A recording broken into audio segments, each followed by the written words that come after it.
Hi everybody and welcome to another working week here in Thailand. This is TNT. Please subscribe to the channel. Don't forget we've got Buy Me a Coffee if you feel so inclined. Just a short one today about problems with the mail. It all started last week when I got this message.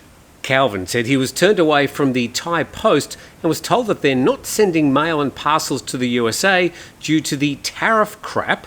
Well, a bit more clarity about that later, but it's not actually linked to the current tariff situation. I confirmed it with a call to the Bangkok offices this afternoon, so Americans living here must suffer here or back in America. Shame the kingdom is going downhill something or other. Disgruntled American. Then also this one from Real Bob Toms. If it isn't being mentioned already, Thai Post announced that it will no longer ship parcels to the US as a result of the US changes to charges on small quantities imports. Well, Real Bob Toms has got it right. It's not related to the tariffs. It's about sending small parcels.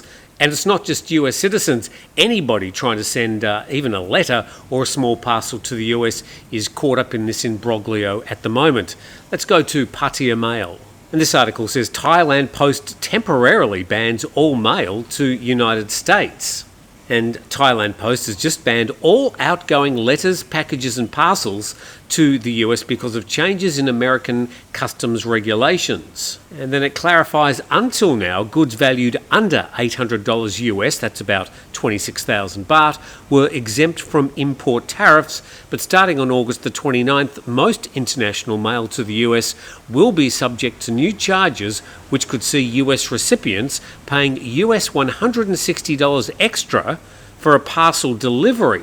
So the details from this article, much the same as the tariffs, is they are paid in the United States, and it looks like these extra charges for mail going to the United States will also be paid in the US.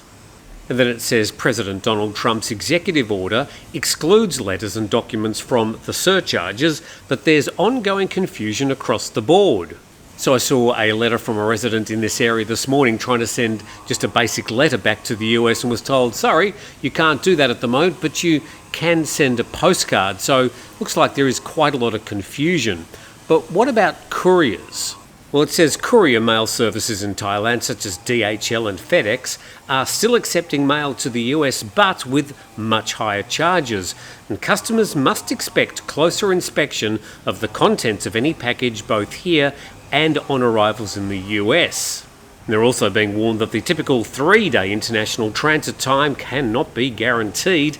Thailand Post said that the total ban was hopefully temporary, pending clarification from the US Customs and Border Protection, but mail charges were bound to rise substantially once normal services is resumed. And the writer Barry Kenyon notes that conspiracy theorists on social media are hard at work. A popular rumour is that President Trump's real aim is to prevent overseas Americans from mailing in their ballots in future elections. Well, I'll leave US citizens to debate that last issue. Let's go to US coverage of what's happening. And we go to NBC News at nbcnews.com. Global mail carriers suspend US deliveries amid confusion over new duties. And postal services across the world are halting shipments to the US this week amid mounting confusion over new import duties that will apply to parcels starting Friday. That's this coming Friday. And President Donald Trump signed an executive order last month abolishing the trade loophole known as de minimis, which since 2016 has allowed goods worth up to $800 US to enter the US duty-free. And then under the new rules, personal gifts worth less than $100 would still be duty-free, but all other packages will face the same tariffs as standard imports from their country of origin. So anything coming from Thailand in the mail valued over $100 is going to be attracting the new tariff when it hits the US. And the NBC article says the planned policy shift, which operators say lacks clear procedures, has raised concerns about backlogs as services are put on hold. And postal providers in Belgium, Denmark and New Zealand are among several operators that have already suspended shipments of packages to the US. Well, and Thailand, it seems. And services in Germany, France, Britain and India have announced they will follow suit in the coming days. DHL, one of the world's largest courier companies, said last Friday that it will stop accepting parcels containing goods from business customers destined for the US beginning today.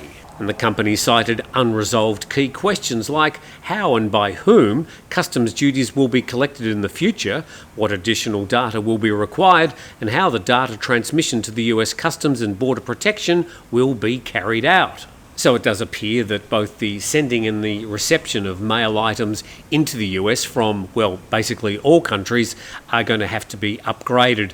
And, well, there could be a few weeks of confusion in between now and then. And the White House said that ending the duty-free exemption would help combat escalating deceptive shipping practices, illegal material and duty circumvention, claiming some shippers had abused the exemption to send illicit drugs such as fentanyl into the US. And the article finishes saying it said the number of de minimis parcels jumped from 134 million in 2015 to more than 1.36 billion in 2024 as shippers deceptively exploit de minimis privilege in an effort to evade duties, inspection and US laws. So if you're sending anything by mail or by couriers at the moment to the United States, looks like you might just have to cool your heels, and there could be a bit of confusion as both sides get all their paperwork in order. So that's the latest information on sending small mail items to the United States. We look forward to your comments. Thanks for watching today, and we'll see you next time.